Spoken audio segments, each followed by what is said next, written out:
Here is the brooder room, and I need to clean this out because in 2 days we're gonna have some baby chicks.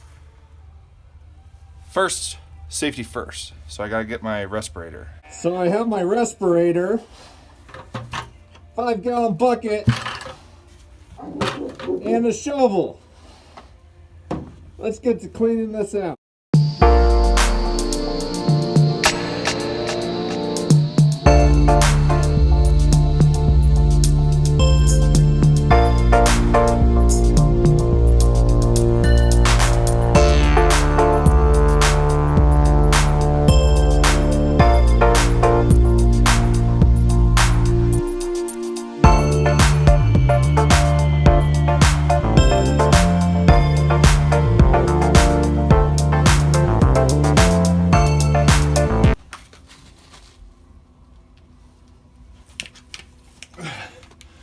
Okay, so that didn't take too long.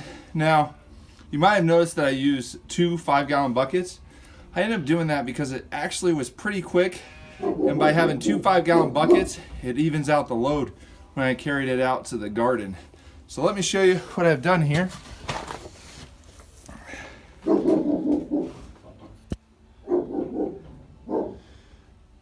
I ended up removing this gravity feeder over here, and I'm just going to sit it in the middle, and then that's where I'll pour the food, and I'm going to try to do it in a more conserving way.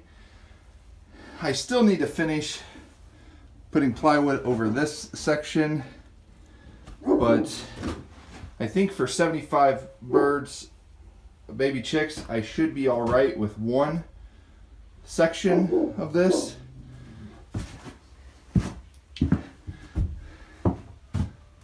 And I need to get that light back up and position.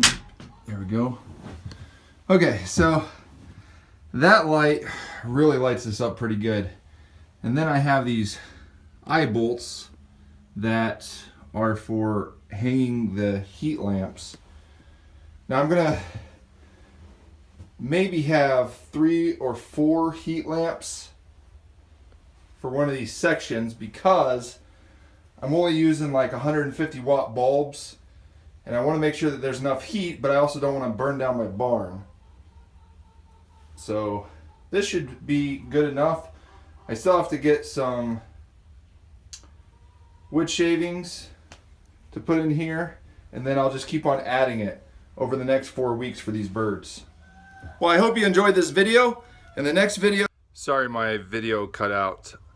I wanted to say thanks for watching, and in the next video you'll see baby chicks in the brooder room. I'm getting 75 baby chicks from Cackle Hatchery. They're the jumbo Cornish cross, and excited to get this first batch of pastured poultry growing and then out the door in 8 weeks. Until next time, bye.